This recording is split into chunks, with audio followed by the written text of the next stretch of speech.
Hi guys, and welcome back to World of Tanks, and today we're going to be taking a look at the Tier 8 German premium tank destroyer, the Kanonenjagdpanzer. Now, on the PC, the E25 got removed and replaced with the Kanonenjagdpanzer. On console, we have them both. We have the E25 in the tech tree now, and the Kanonenjagdpanzer comes in every now and again into the store. Now, it's, like I say, Tier 8, it does not get preferential matchmaking, so it does see up to Tier 10, and it is basically a bigger E25 with a bigger gun. It's very fast, it's very stealthy, it's got a great rate of fire, and virtually no armour. So yeah, it is very, very similar to the E25, but like I say, just a bit bigger. And it has a 90mm gun, but we'll start looking at the gun now. So, you've got a 500 horsepower engine, which translates to a very good power to weight ratio, which we'll have a look at in a minute. And you've got a 90mm Rheinmetall DM1 gun with a very good rate of fire of 10.34, which is fantastic. Decent penetration of 238 with 240 damage, 250 for your standard rounds. So you don't get a great deal of increased penetration on your premium rounds because the penetration on your armor piercing is so good. And when this first came out on console, it was pre-buffed from the PC, so the penetration on the armor piercing rounds was very, very sort of subpar. So I didn't bother with it, and it got buffed, and I picked it up out of one of the packages that's in the store at the minute. It got a few different tanks in it, and this, I think it was about 21,000 gold. I got a big chunk of gold back from the crew bug, so I used that and ended up paying for, well, I think it's 10,000 gold is a listed Tankopedia price for this, and because I'd already got all the other tanks that were in the bundle with it, I got the discounted gold price back for those, and ended up paying about 6,200 gold for this instead of 10,000, so bargain. Anyway, sorry, back to the gun. The aiming time is 1.8 seconds, which is very good, and a very, very good accuracy of 0.32 as well. A good hull traverse of 46 degrees a second as well. Bit of a poor view range at 360, but a lot of the TDs had that nerfed sort of, well, over the last few updates. Signal range is 750, which is actually, not bad at all. Now, bonus-wise, it gets 50% silver bonus and a 15% XP bonus, and of course you can put your own camo on it. Supplies wise, well, 355 for your armor piercing rounds, 4,000 for your heat rounds, which are your premium, and 350 for your high explosive. Skills wise, well, I've not really got a decent German tank destroyer crew, to be perfectly honest. So this is probably the best TD crew I've got for the Germans, with Sixth Sense, situational awareness, and camouflage, which I would say are three definite ones that you want on this. The terrain resistance is very, very good. So whereas with the E25, I might say, get off-road driving because it's got fairly poor terrain resistances, and it would just improve, its overall speed. With this, it's got very, very good ones. So yeah, I'd just say your stealthy skills are your main ones. Brothers in Arms you probably want in there as well. Like I say, situational awareness, Sixth Sense, camouflage, Green Thumb possibly, maybe silent driving for getting around the battlefield, muffled shot possibly. Basically your sort of more traditional tank destroyer skills. You kind of play it like you would an E25, so you set up somewhere early on, you take your shots, you relocate, and it, like I say, it's very, very stealthy. Equipment wise, I've gone for binocular telescopes, gun rammer, and camo net. Basically because it is stealthy, because you do have to stay back more because you don't have any armour. That's why I've gone for the camo net, and because the aiming time at 1.8 seconds is so good, I found that I just don't need a gun laying drive on it personally. You might decide to put one on instead, but I've just found that I didn't really need one. Now, concealment is quite interesting. Stationary is 0.41, moving is 0.25. The E25, which is probably one of the sneakiest tanks in the game, or getting on for it, is 0.46 and 0.26, so there's not a great deal of difference considering it's quite a large machine. The engine, as you can see there, takes up most of the sort of flatter part of the tank at the back, the engine deck, if you will. And yeah, you've got, like I say, 500 horsepower engine, 19.49 horsepower per ton power to weight ratio. The E25 is just over 26, I think it is. But on this you get 70 km/h at top speed, which is, you know, fast. 20 in reverse, and only 12% chance of fire, which is really good. The elevation on your gun is slightly lacking at 15 degrees, but the maximum gun depression is fairly good at -8 degrees, and it's quite workable coming up over ridges. And I've had a sort of fair bit of luck. You know, when things don't quite go right and you're a bit closer than you want to be, you're being spotted, and you can use ridges sort of come up over and use a gun depression and sort of pop up. It seems to be quite good at snapshots. Now, hull traverse, like I say, 46 degrees a second, so really good hull traverse. It's very, very mobile. Things cannot circle you very easily, but then again, you know, your armor's crap anyway, so it doesn't really matter. But very good terrain resistances, 0.7, 0.8 and 2. This thing gets up to speed and stays there. Your radio is down in the right hand side of the hull, just towards the back of what I would call the sort of superstructure at the front there. Ammunition blocks, big old ammunition blocks, mostly in the left hand side of the superstructure, towards the back of it. If you're looking at it from the side, you've got your two hatches on top, and it's sort of lining up with the rear hatch, and you will more than likely hit the ammo block, but there is that thin strip of one just in front of the other hatch as well, as you can see there. And the crew members, well, you've got 4 crew in here. You've got your driver and assistant driver, and then you've got your commander. No, hang on a minute.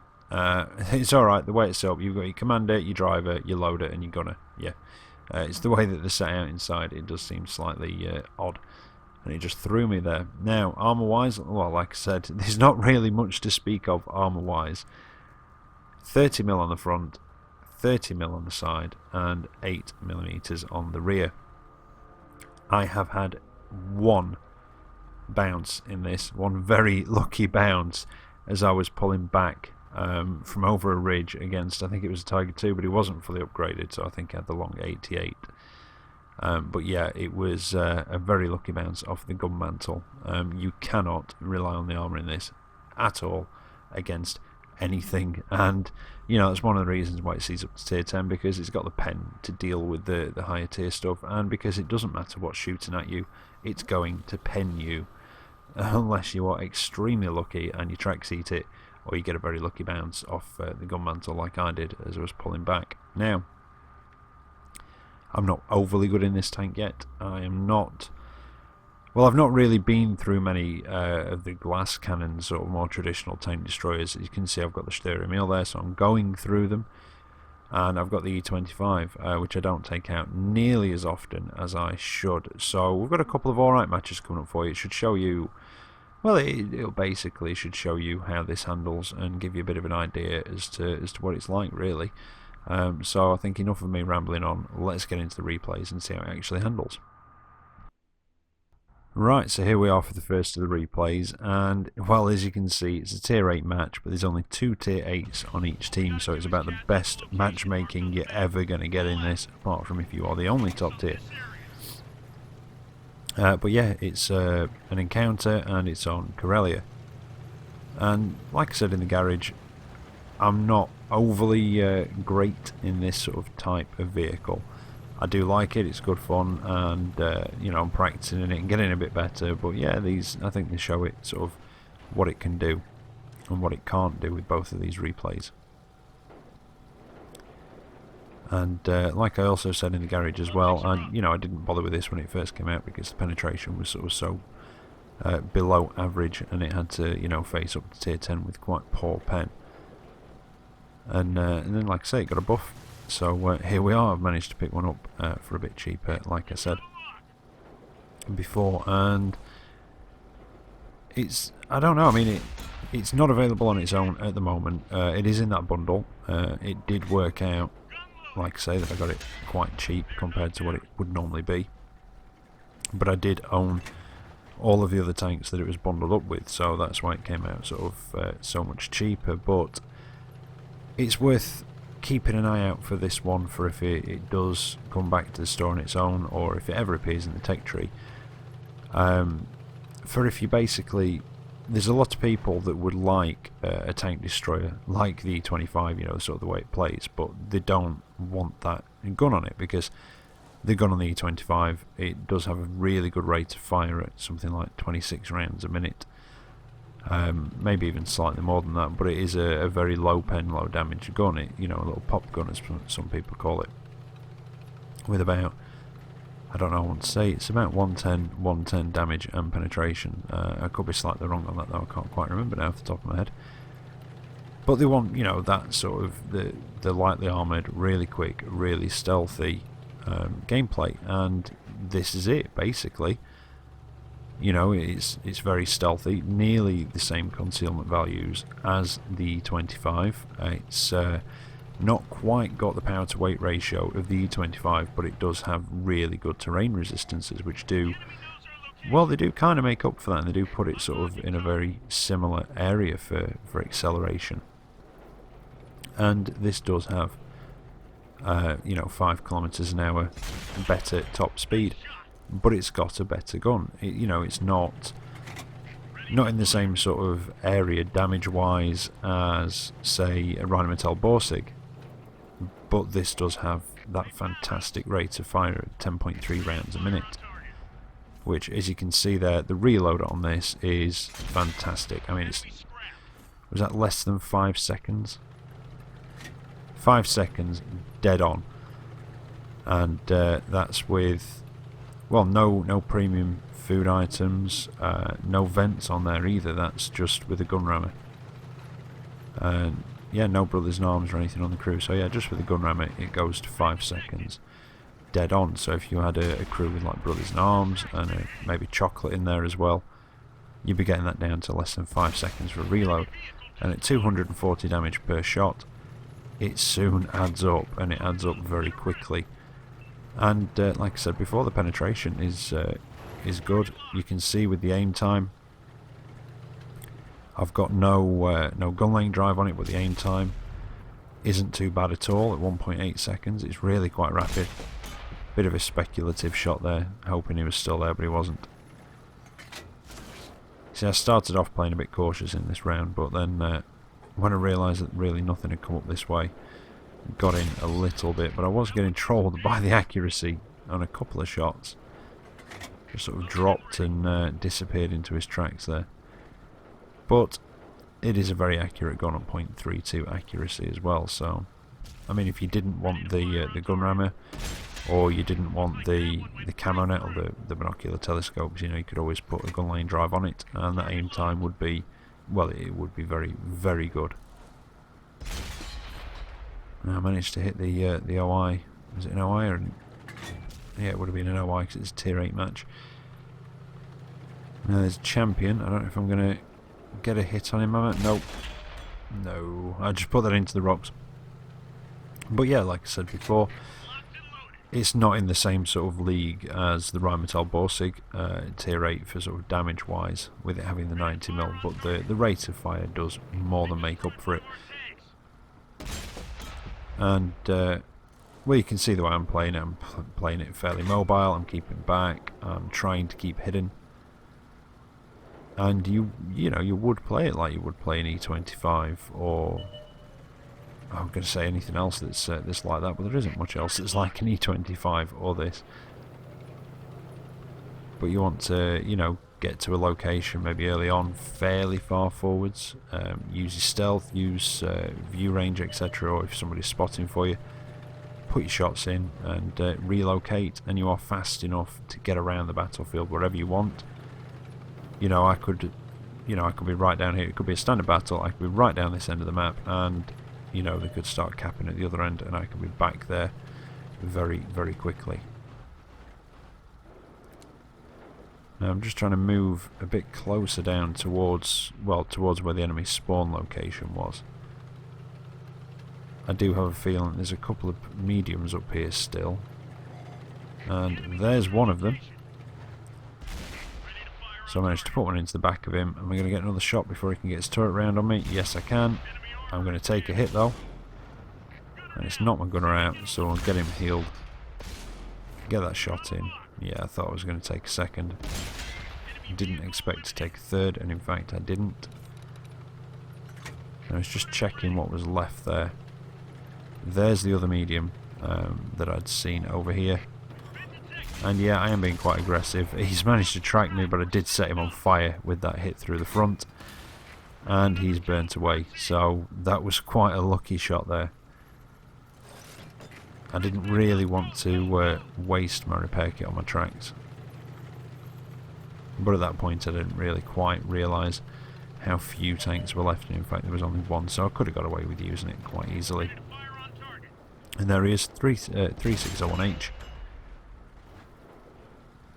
And he's been tracked side on, so I'm going to get hit in, but I don't think I'm going to get the last one to kill him. Nope.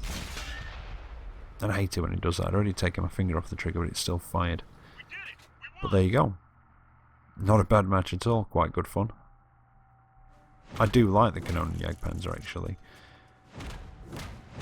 I don't know, like I said before, I didn't think I would, and then I've played the E25, looked into the Kanonen a bit more, saw that it was very, very similar, just with that bigger gun, and I really do quite enjoy it. But I came out of that with just over 3,000 damage done, which is quite nice. And but like I say, that was probably the best matchmaking I'm ever going to see in that tank. And well, it's just going through those results there.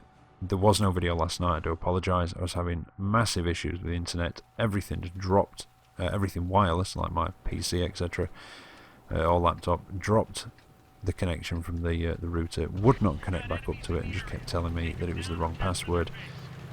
And by the time I got it sorted, it was just too late to actually do anything. So what I'm going to do is the video that should have gone up last night, I'm going to put up tomorrow night instead.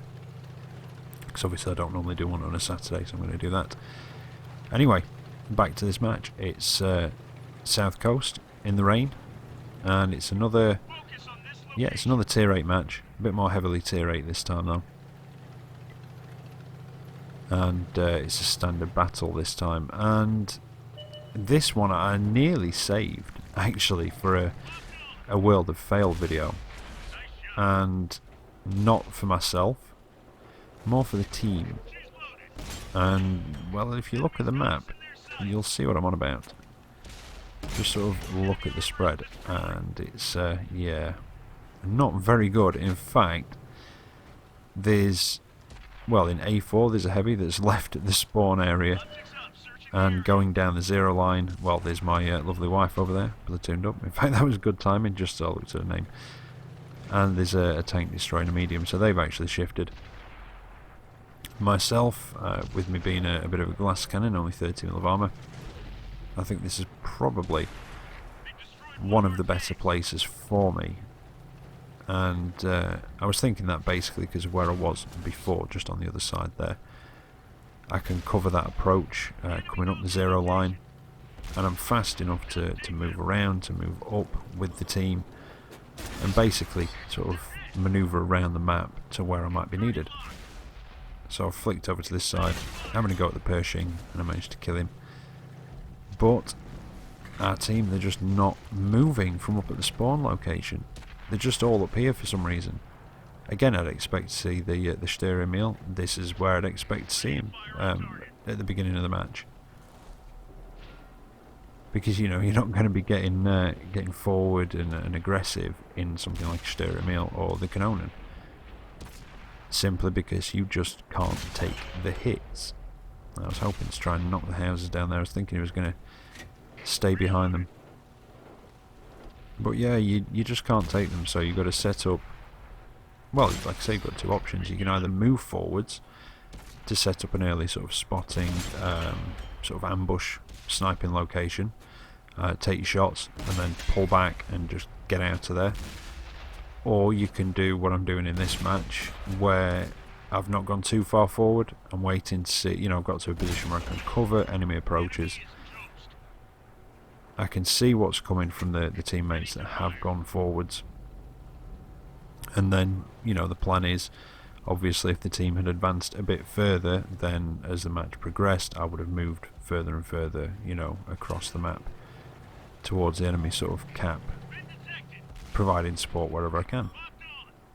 However, the enemy team have not really moved from here, so I've ended up not really moving from here because the enemy have just come to us. And I was just pondering what to do there.